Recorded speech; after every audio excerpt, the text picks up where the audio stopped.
Assalamu alaikum students, welcome to VU Education Hub. Today we are going to discuss the most repeated MCQ of PSY 403 for midterm preparation. और अगर आपको मेरी videos अच्छी लग रही हैं, हेल्पफुल हैं, तो आपने मेरा चैनल सब्सक्राइब करना है, share it with your friends. चलते हैं अपनी वीडियो की तरफ। इस वीडियो में भी हमारे पास 40+ MCQs हैं, ऑब्जेक्टिव प्लस सब्जेक्टिव दोनों आपके पार्ट इसमें कवर हो जाएंगे। एक्सप्लेनेशन साथ में दी गई है MCQs के साथ। हमारा फर्स्ट MCQ है, which of the following social comparison lowers people's self esteem. Okay, पहले तो हम ये देख लेते हैं सोशल कंपैरिजन क्या चीज़ है। Social comparison occurs when people use other as standard of comparison against which to evaluate their own opinion, attitudes and abilities. जब हम दूसरों को एज अ स्टैंडर्ड सेट कर लेते हैं, खुद को कंपेयर करने के लिए, एवेलुएट करने के लिए अपने एटीट्यूड, बिलीव्स वगैरह को, तो इसको हम सोशल कंपैरिजन कहते हैं। अब इसकी दो टाइप्स हमारे पास आ जाती हैं। The one is upward comparison and the other is downward comparison. Upward comparison में हम खुद को कंपेयर करते हैं उन लोगों से जो हमसे थोड़ा बेटर कंडीशन में है। आप एग्जांपल ले लें कि आप खुद को कंपेयर कर रहे हैं अपने बॉस के साथ, या आप ख़ुद को कंपेयर कर रहे हैं किसी क्वीन के साथ, या आप ख़ुद को कंपेयर कर रहे हैं प्राइम मिनिस्टर, प्रेसिडेंट के साथ, तो आपको लगेगा कि वो हमसे ज़्यादा बेटर कंडीशन में है और उनके पास मटेरियल सोर्सेज भी ज़्यादा हैं। तो ये आपकी सेल्फ़ इस्टीम को कम कर देगा, आपको लगेगा कि you are living in poverty.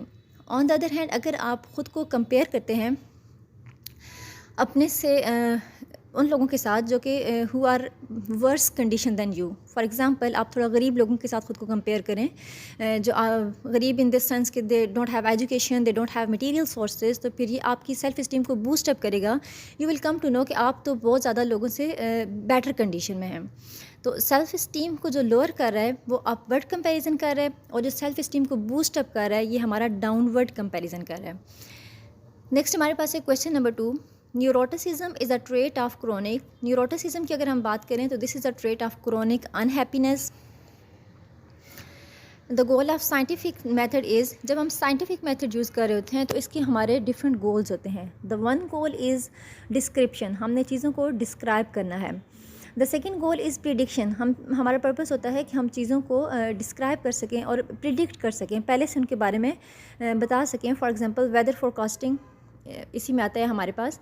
और थर्ड पे हमारे पास आता है कि हमने चीज़ों को अंडरस्टैंड करना है on the basis of, on logical basis. तो ऑल ऑफ द अबव इसका राइट आंसर है। ये तीनों ही साइंटिफिक मेथड के पर्पसेस हैं, साइंटिफिक मेथड के गोल्स हैं, description, prediction and understanding. Next हमारे पास आ गया है question 4, the goal in filling the blank research is to simply increase knowledge about social behaviour. अच्छा, हमने अपने सिलेबस में दो तरह की रिसर्च को कवर किया है, basic research and applied research. जो हमारी बेसिक रिसर्च है ना, इसका जस्ट ये पर्पज़ है कि हमने नॉलेज गेन करना है about social behaviour and no efforts are made to change that behaviour. हम कोई एफर्ट्स नहीं करते हैं बिहेवियर को चेंज करने के लिए, सिंपली हमने नॉलेज गेन करना है इंडिविजुअल्स के बिहेवियर्स के बारे में, एटीट्यूड्स के बारे में। ऑन द अदर हैंड, अगर हम अप्लाइड रिसर्च की बात करें, अप्लाइड रिसर्च का हमारे पर्पज़ है कि एक तो हमने अंडरस्टैंड करना है, ठीक है, कि वहाँ पे क्या एटीट्यूड्स हैं, बिलीव्स हैं, बिहेवियर्स हैं, और सेकंड हमने सोल्यूशन भी प्रोवाइड करना है, ठीक है। This is design to understanding of and solution to real world problem by using current social psychological knowledge, ठीक है। तो हमारे पास क्वेश्चन था कि किसका पर्पज़ सिर्फ नॉलेज गेन करना है, तो ये बेसिक रिसर्च है। और सोल्यूशन प्रेजेंट करने की अगर बात आ जाए तो वो अप्लाइड रिसर्च में आएगा। नेक्स्ट हमारे पास है question number 5, Milgram experiment published in 1963। Milgram ने अपना एक्सपेरिमेंट पब्लिश किया था 1963 में। Provided a very controversial experiment regarding ethical issues के बारे में उन्होंने बात की थी, क्योंकि अगर हम रिसर्च करते हैं तो हमें एथिकल कंपोनेंट को भी माइंड में रखना होता है, जिसमें हम देख सकते हैं कि हमने कंसर्ट लेना है, कॉन्फिडेंशियलिटी रखनी है, तो ये सारी चीज़ें भी उसमें आ जाती हैं। एथिकल इश्यूज़ के बारे में मेलग्राम ने बात की है। नेक्स्ट क्वेश्चन नंबर 6 है, data that can be expressed in numbers is called. Okay, ऐसा डाटा जो नंबर्स में एक्सप्रेस हो सके, इसे हम कहते हैं क्वांटिटेटिव डाटा। मींस आप क्वांटिटी बता सकते हैं 2, 4, 6, 100,000। ऑन द अदर हैंड, अगर हम क्वालिटेटिव डाटा की बात करें, that can not be expressed in numerical form और इन नंबर्स। नेक्स्ट हमारे पास है क्वेश्चन नंबर 7,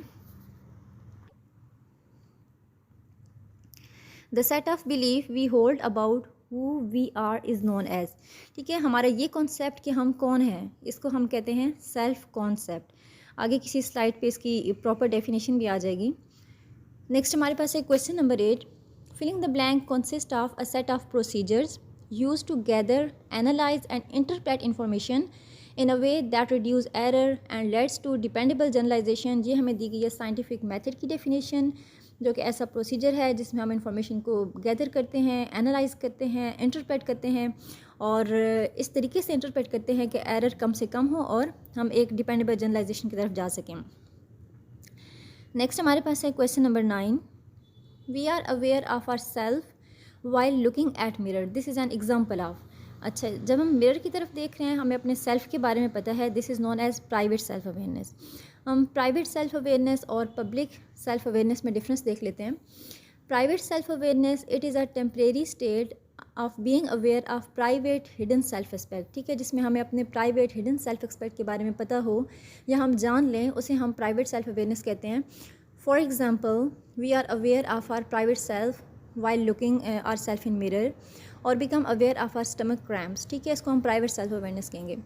या आप इसमें एग्जांपल ले सकते हैं, we feel heart flutter when we met to the person whom we have strong emotional attachment.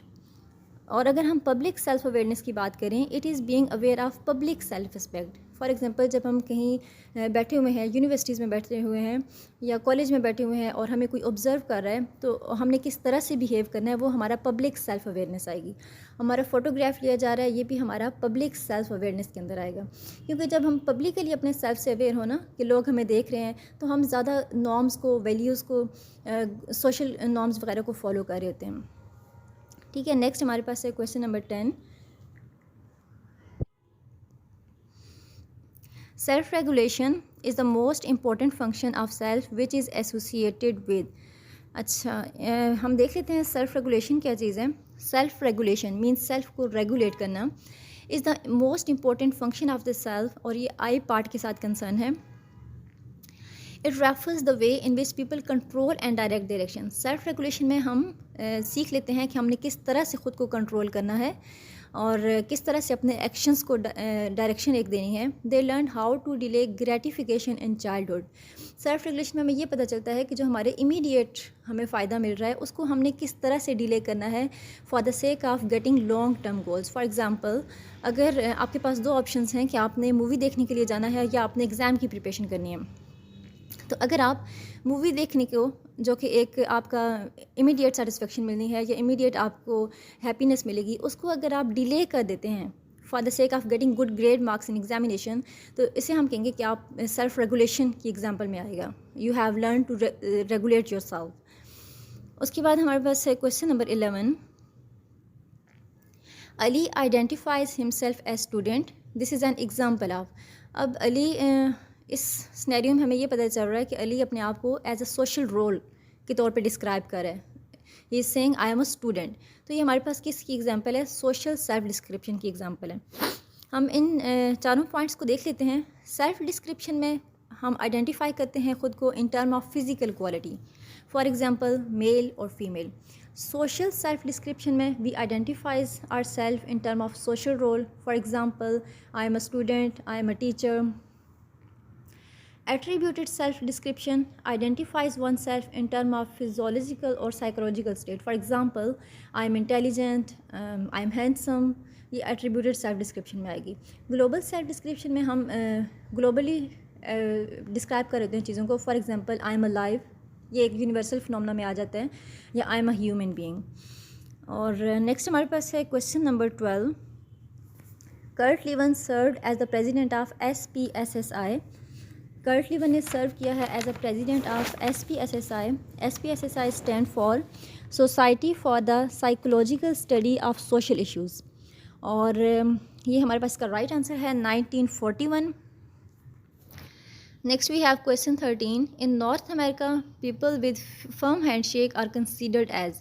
North America में जो लोग ज़रा फर्म हैंडशेक लेते हैं उनको कंसीडर किया जाता है more extroverted and adventurous. On the other hand, अगर एशियन कंट्रीज़ की बात करें लाइक पाकिस्तान, जिसमें अगर फर्म हैंडशेक होगा they will consider it as aggressive person. तो डिफरेंट कंट्रीज़ में डिफरेंट व्यूज़ हैं regarding these verbal and non verbal cues. Next हमारे पास है question number 14। Fill in the blank is a cognitive structure that represent knowledge about some stimuli. इसका right answer हमारे पास schema है। Schema को हम कह सकते हैं कि ये हमारा is a type of mental image, is a type of mental structure. Next we have question number 15। MRI stands for. Okay, MRI stand for magnetic resonance imaging. कुछ हमारे पास ब्रेन इमेजिंग टेक्निक्स हैं, इनको हम देख लेते हैं और इनकी एब्रीवेशन भी आपने याद रखनी है। EEG stand for electroencephalograph, CAT stand for computerized axial tomography, MRI stand for magnetic resonance imaging and fMRI stand for functional magnetic resonance imaging and PET stand for positron emission tomography. Next हमारे पास है question number 16।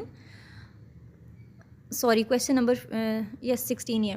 Fill in the blank psychologist studies how the thought, feeling and behaviour of individual are influenced by the actual, imagined and implied presence of other.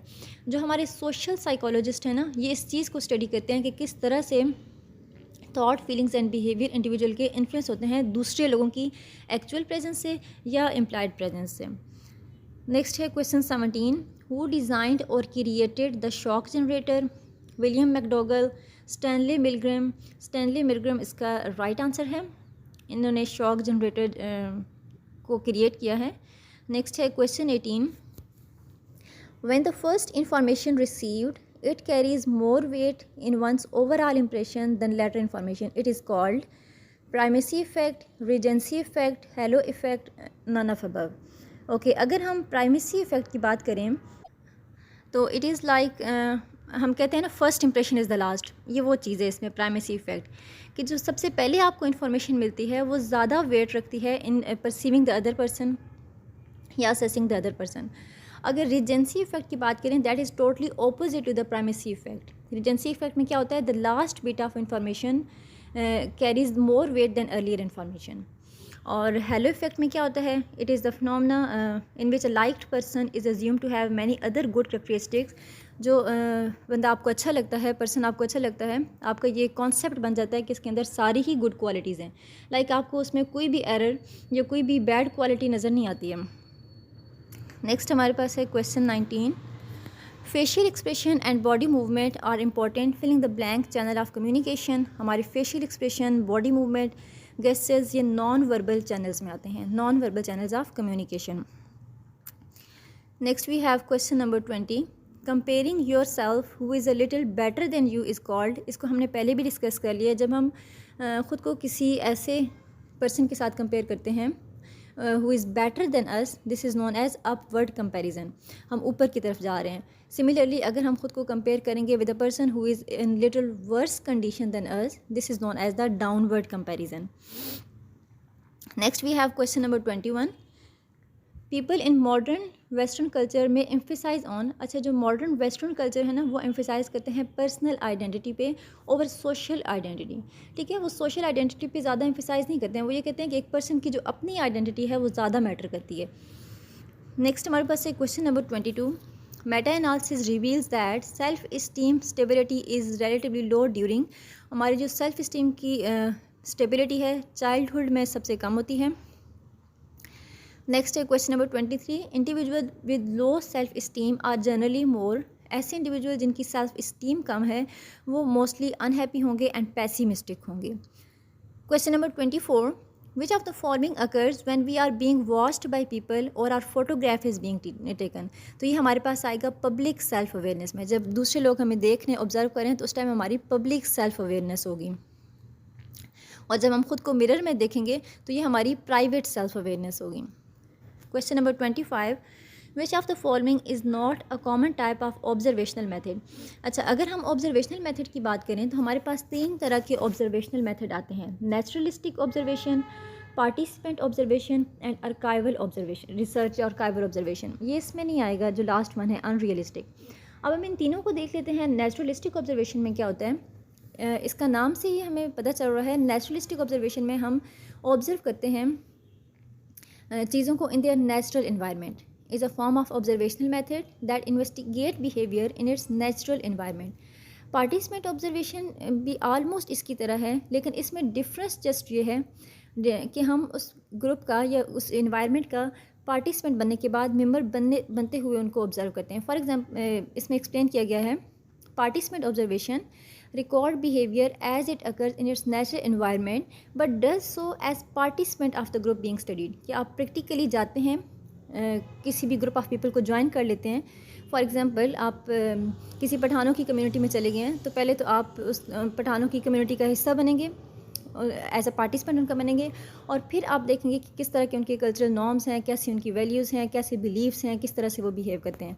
आप practically उनका एक participant बन जाते हो और फिर चीज़ों को ऑब्जर्व करते हो। अगर हम आर्काइवल रिसर्च की बात करें, तो आर्काइवल रिसर्च में जो हमारे पास ऑलरेडी एग्जिस्टिंग डाटा होता है in the form of newspaper, in the form of TV channels, in the form of government records, उस तरह से हम उस सारे रिकॉर्ड को ऑब्जर्व करते हैं और फिर रिसर्च करते हैं। This is the archival method. Okay, 3 तरह के मेथड हमने देख लिए हैं। नेक्स्ट हमारे पास है question number 26, which of the following research is to aim understanding and solution of social problem. ये हमारे पास है अप्लाइड मेथड है, हमारे पास अप्लाइड रिसर्च।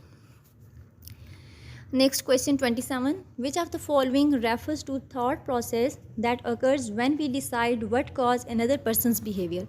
जब हम ये सोचते हैं कि किस चीज़ ने क्या काज था दूसरे पर्सन के बिहेव करने का, तो ये इसका मतलब है कि हम एट्रीब्यूट कर रहे हैं ना, एट्रीब्यूशन प्रोसेस इसमें आएगा।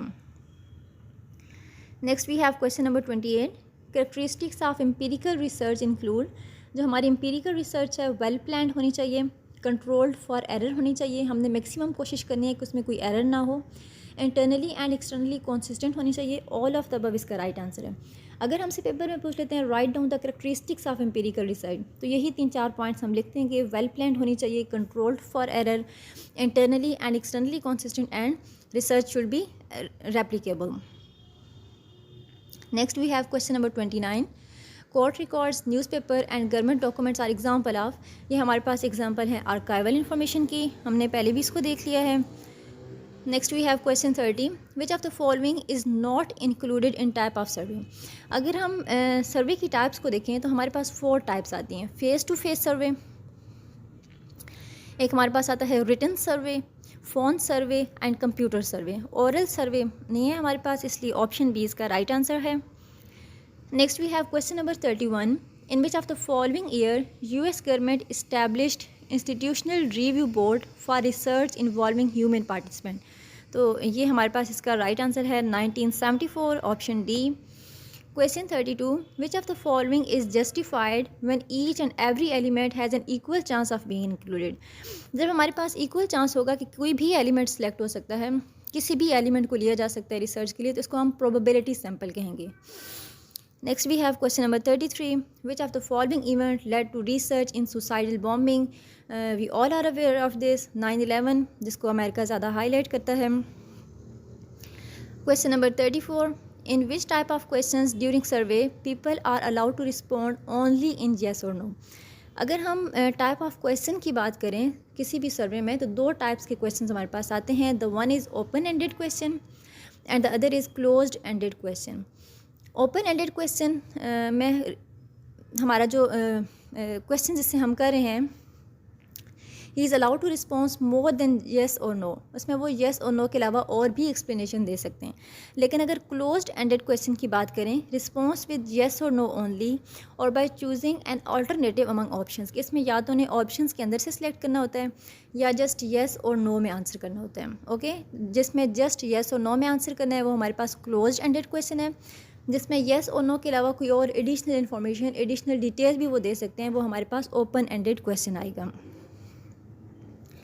नेक्स्ट हमारे पास है question number 35, the magnitude of correlation coefficient ranges from. Magnitude of correlation coefficient range करता है फ्रॉम -1 to +1। अगर नेगेटिव कोरिलेशन होगा तो उसको हम -1 से डिनोट करेंगे, और अगर पॉजिटिव कोरिलेशन होगा तो उसको हम +1 से डिनोट करेंगे। नेक्स्ट हमारे पास है the variable that is manipulated is called as. जिसको हम मैनिपुलेट करें उसको हम इंडिपेंडेंट वेरिएबल कहते हैं, जबकि ऐसी वेरिएबल जो कि रिसर्चर कंट्रोल कर रहा है, रिसर्चर के कंट्रोल में है, उसको हम डिपेंडेंट वेरिएबल कहते हैं। William James and George Herbert Mead describe self as two separate part. अच्छा, इन्होंने सेल्फ को दो सेपरेट कहा था कि सेल्फ दो पार्ट्स पे कंसिस्ट करता है, आई एंड मी। ऑप्शन ए इसका राइट आंसर है। इसकी हम थोड़ा सा डिटेल देख लेते हैं। अगर हम सेल्फ की बात करें, the self concept is person's answer to the question who I am. ठीक है, ये इसका किस चीज़ का आंसर है, हु आई एम। और विलियम जेम्स और जॉर्ज हर्बर्ट मीड ने सेल्फ के दो कंपोनेंट्स डिस्क्राइब किए हैं, I part and me part. अगर हम आई पार्ट को हम नोअर पार्ट कहते हैं। ठीक है, और I is the active perceiver, active initiator and regulation of actions में ये रिस्पॉन्सिबल है। और मी पार्ट को हम नॉन पार्ट कहते हैं। And me is the knowledge one has about himself. Next we have question number 38। North American prefer a distance of about, जो North American है वो प्रेफर करते हैं कि there should be distance of about 30 inches while communicating. और अगर हम Asian लोगों की बात करें तो ये प्रेफर करते हैं there should be distance of more than 30 inches while communicating. Means ये ज़्यादा टच ओरिएंटेड नहीं है। नेक्स्ट हमारे पास है 39।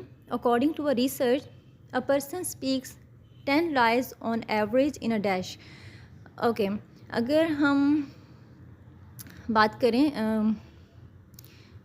एक एवरेज पर्सन रिसर्च की, ठीक है, एक रिसर्च हुई है जिसमें उन्होंने ये कहा है कि एक एवरेज पर्सन एक वीक में 10 मरतबा झूठ बोलता है। ठीक है, ऑप्शन 20 का राइट आंसर है। ओके, नेक्स्ट हमारे पास question number 40। Which of the following is included in primary emotions. अगर हम प्राइमरी इमोशंस की बात करें तो ये सब जो हमारे पास दी हुई हैं प्राइमरी इमोशंस में आती हैं। ये आपको क्वेश्चन भी आ सकता है इन लिस्ट प्राइमरी इमोशंस, तो आपको पता होना चाहिए। Anger, disgust, fear, happiness, surprise, contempt, sadness, ये सब हमारी प्राइमरी इमोशंस के अंदर आती हैं। Next we have question number 41। A liked person is assume to have many other good qualities, this is known as, हमने पहले भी इसको डिस्कस कर लिया है, इसको हम हेलो इफेक्ट कहते हैं। Next we have question number 42। Which of the following is not the characteristic of a liar person. अच्छा, एक लायर पर्सन की करेक्टरिस्टिक्स क्या है, ब्लिंक मोर। ऑप्शन ए इसका राइट आंसर है क्योंकि इसमें हमें ब्लिंक लेस दिया गया है, ये इसकी करेक्टरिस्टिक्स में नहीं आता है। ब्लिंक मोर, हेसिटेट मोर, एक बंदा जो झूठ बोल रहा है वो ज़्यादा आइज़ को ब्लिंक करेगा, हेसिटेट करेगा ज़्यादा। मेक मोर, स्पीच एरर, जब वो बोल रहा होगा तो स्पीच एरर उसमें ज़्यादा होंगे। Speak in relatively higher pitched voice and dilated pupils, ये सब करेक्टरिस्टिक्स हैं of a liar person. Okay, this was all about PSY 403 midterm preparation. If you like it, please do let me know in comment section. और आपको जिस subject के mid term final term की video चाहिए, let me know in comment section. I will make it available for you.